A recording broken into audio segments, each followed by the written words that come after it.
important et je l'aime beaucoup, Sébastien.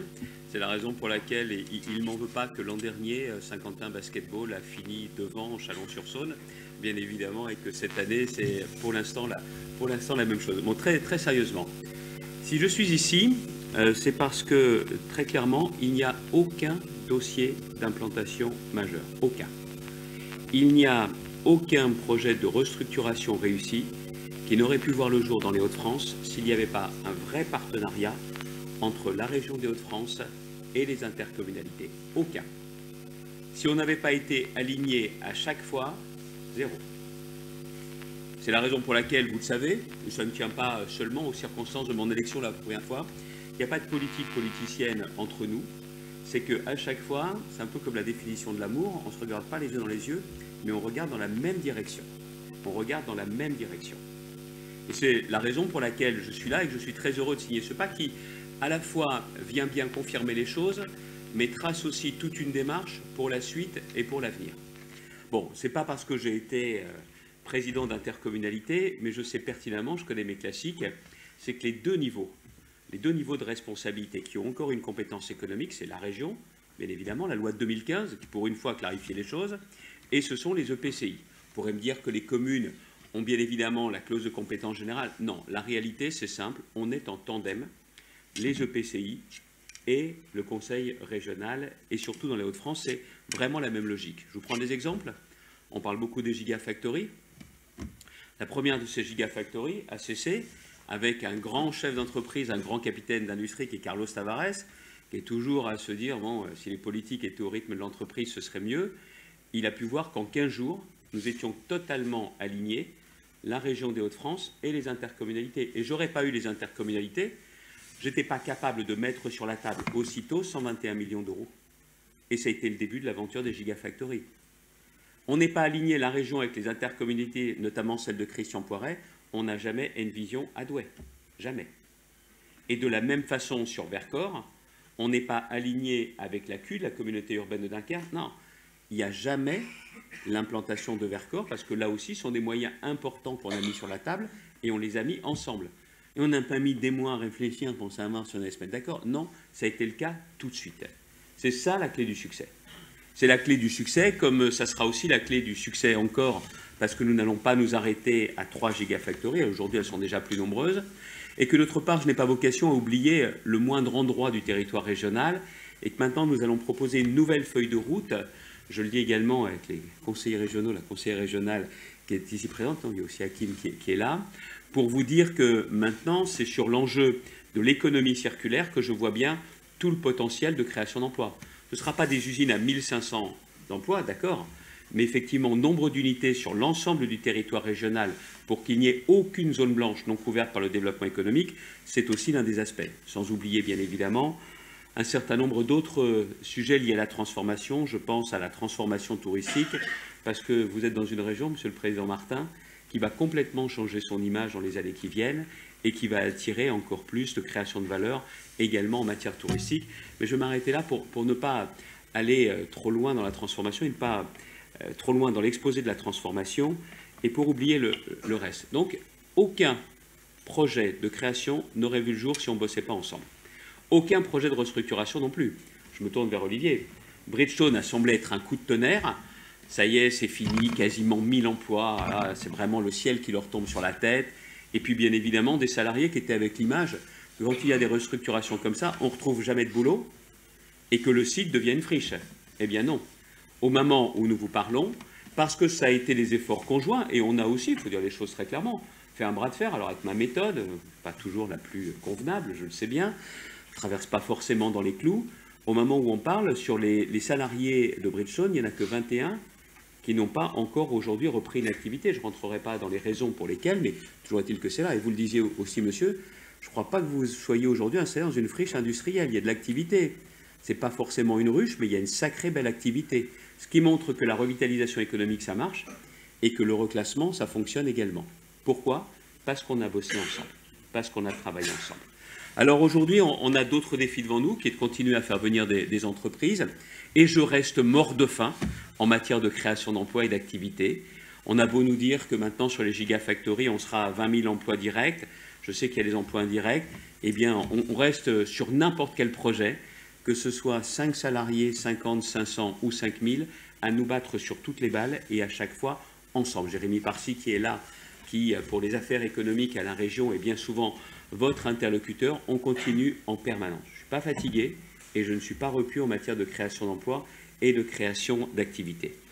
Il y a un sujet, ici Sébastien, on a eu l'occasion d'en parler parce qu'on se voit beaucoup en dehors des rapports qu'il y a entre le président de l'Intercommunalité de France, qui entre parenthèses est en train de donner une sacrée visibilité à l'Intercommunalité de France. On parle beaucoup de l'AMF, on parle beaucoup de l'ADF, on parle de l'ARF aussi, les mairies, les départements, les communes, mais il est en train de donner une vraie visibilité avec un congrès qui a permis aussi de faire valoir votre place, vos exigences et les capacités de développement qui reposaient sur les intercommunalités. Et ça, c'est important, et de faire en sorte que l'Intercommunalité de France, ne soit pas seulement la vitrine des très grosses intercommunalités, mais tout le monde y a sa place. Et ça, je pense que c'est pas si facile que ça. Encore une fois, il a ses idées, c'est quelqu'un d'ouvert et de rassembleur, mais il n'y a pas de politicaillerie au sein de l'Intercommunalité de France, mais surtout, quelle que soit la taille d'une intercommunalité, on peut se sentir vraiment représenté. Non, l'un des points qui va encore être très important, c'est le contrat d'implantation. Vous savez que dans la région des Hauts-de-France, on s'implante plus vite qu'ailleurs et qu'il y a moins de formalités. Alors, même si la loi Industrie verte s'est, comment dirais-je, inspirée de ce que nous faisons, pas moi qui l'ai dit, c'est à la fois les porteurs de cette loi, c'est parce qu'on a voulu très clairement simplifier les procédures, mais si nous réussissons, entre l'État, un peu la région, beaucoup les intercommunalités, à réduire les délais, c'est parce que vous jouez le jeu également et qu'on réussit à avancer en temps masqué de façon parallèle et non pas de façon successive. Moi, j'avais été marqué, quand je suis arrivé, par le fait qu'en Belgique, il fallait 2 fois moins de temps pour s'implanter qu'en France. Pourtant, il n'y a pas beaucoup moins de niveaux, ils ne sont pas plus simples que nous. La météo est la même et l'accent belge ne changeant rien du tout au fait que les délais étaient plus courts. Sauf que nous, avec les contrats d'implantation, on sait aujourd'hui dans la région aller beaucoup plus vite, quel que soit le département, et c'est aussi grâce à vous, et je veux vous remercier parce que ça, c'est quand même un sacré intérêt et c'est un véritable atout. Et même la loi Industrie verte fera que nous aurons toujours une longueur d'avance. Encore une fois, quand on est mort de faim, on cherche toujours à faire la différence et c'est aussi très clairement grâce à vous. Le fait de commencer à regarder un permis de construire pour une implantation économique avant même qu'il ne soit déposé et certainement pas en l'étudiant à la fin du délai maximum, ça change beaucoup de choses. Ça, vous savez faire, ça, vous êtes capable de le faire. Et moi, c'est ce qui me permet aussi de faire en sorte que dans la région, on soit attractif partout. Et si nous sommes la région de France la plus attractive depuis maintenant 50 ans, pas moi qui le dis, c'est Ernst & Young, c'est Business France, notamment pour les implantations industrielles, pour les investissements étrangers. C'est pour cette raison du contrat d'implantation et c'est aussi grâce à vous. L'autre point que tu as évoqué, Président, c'est la question du zéro artificialisation nette. Bon, alors moi, je ne vais pas faire ma pleureuse. La loi, elle n'est pas bien, il ne faut pas qu'elle s'applique chez moi. Elle s'appliquera partout. Et elle s'appliquera dans toutes les régions. La seule chose, c'est soit il y a des élus qui font la gueule et qui se disent ben moi, je ne m'en mêle pas. Et dans ces cas-là, je vais vous dire comment ça s'appelle. Ça s'appelle de la recentralisation. C'est-à-dire que les communes rurales et les intercos seront en pleine discussion avec l'État. Et même si vous avez un préfet plutôt sympa et efficace, comme c'est le cas dans ce département et dans la région, ça ne changera pas les choses, c'est que ce sera une logique de recentralisation. Ou alors il y a une région, que la loi lui plaise ou pas, qui décide de prendre toutes ses responsabilités, en disant je vais me prendre des coups, je vais me faire enguirlander, mais je prends mes responsabilités, en créant un compte foncier régional, en mettant au cœur de la gouvernance, je le dis, je l'assume, les intercommunalités, de façon à ce que vous ne vous fassiez pas seulement bouffer par les 1 hectare par commune qui vont vous empêcher d'avoir des projets. Deuxième attitude, plutôt que de jouer les pleureuses, on va aller à fond sur les friches industrielles, et Dieu sait si on en a chez nous, de façon à pouvoir bénéficier au moment où les autres vont râler de fonds importants pour dépolluer. Enfin, entre parenthèses, si vous avez des idées de start-up sur vos territoires qui ont des procédés de dépollution rapides et peu coûteux, vous me les présentez. C'est dommage qu'on ne puisse pas mettre d'argent nous-mêmes là-dedans, mais je peux vous dire que ça, celui qui saura faire ça, c'est de l'or en barre. Mais on y va. On va aussi anticiper ce que seront les friches commerciales à venir. Vous savez bien que dans beaucoup d'endroits, il y a des entrées de ville avec des friches commerciales qui se dessineront dans les 5 à 10 ans. On ne va pas attendre, on va essayer de préempter cela. Et on est en train de voir aussi avec les grandes entreprises quelles sont celles qui n'y avaient pas encore pensé, mais qui pourraient compacter leur superficie de façon à avoir du foncier disponible. On va faire feu de tout bois. On va installer en janvier une conférence sur la gouvernance du ZAN. J'en parlais encore avec le préfet de région ce matin. Je pense que cette loi est trop dure et trop restrictive. Mais Sébastien a raison. On ne peut pas continuer à artificialiser comme on l'a fait pendant des années et des années. Je pense qu'avant la fin de cette décennie, il faudra l'évaluer et certainement la corriger. Mais en attendant, on ne va pas pleurer et on va être fidèle à la ligne de conduite qui est celle dans cette région de tous les acteurs économiques et politiques.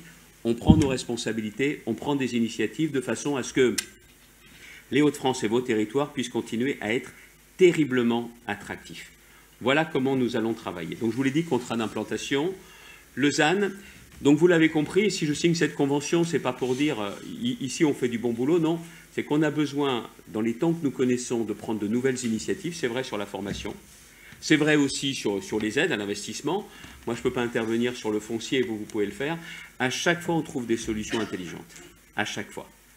Et c'est de cette façon qu'on a, ici, Sébastien, commencé à montrer qu'après passé glorieux, économiquement, industriellement, après des difficultés qui étaient beaucoup moins glorieuses, les gens sont en train, à l'extérieur de la région, de se dire, dis donc, dans les Hauts-de-France, ça a l'air de bouger.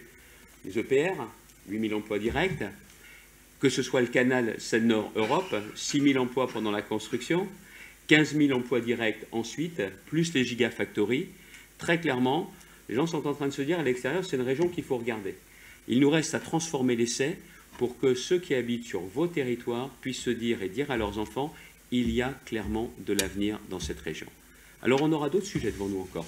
Et là, on s'éloigne un peu du domaine économique. De plus en plus d'entreprises veulent savoir s'il y a un guichet unique. Certains le font, d'autres ne le font pas encore, sur une intercommunalité, sur quand on vient s'installer, ça va se passer comment la scolarité? C'est comment l'offre périscolaire? C'est comment l'offre culturelle, l'offre sportive? Pardon. Et pour les logements, ça va se passer comment également? Et l'idée d'avoir ce guichet unique qui ne peut se voir que par intercommunalité plus que par commune, je suis tout à fait prêt en ce qui concerne la région à mettre des moyens là-dedans, parce que c'est ce qui permettra encore une fois de faire la différence. Il y a les services clés en main en matière de terrain, mais il y a aussi les services clés en main pour renforcer encore et encore notre attractivité. Voilà ce que je voulais vous dire. Et si je vous dis tout ça, c'est parce que je viens du monde de l'entreprise et je sais une chose, ce ne sont pas les politiques qui créent les emplois. Ce sont les entrepreneurs qui créent les emplois. Mais nous, on a une sacrée responsabilité, c'est de créer l'écosystème favorable pour que ça se crée ici, chez nous. Et j'ai tendance à croire, quelle que soit votre activité présente ou passée, c'est que vous avez toutes et tous une mentalité d'entrepreneur. Ben vous savez quoi? C'est comme ça qu'on réussit tout simplement. Alors en tout état de cause, la région va appliquer, vous savez, ce beau proverbe africain. Si tu veux marcher vite, marche seul. Si tu veux marcher loin, marche avec les autres. Ça tombe bien, nous on veut marcher loin. Il n'est pas imaginable que la région avance seule. Et si on veut réussir, ça se fera avec les intercommunalités. Merci de votre présence, merci à vous de votre présence. Et vous me permettez aussi de vous souhaiter de très très bonnes fêtes de fin d'année. Merci.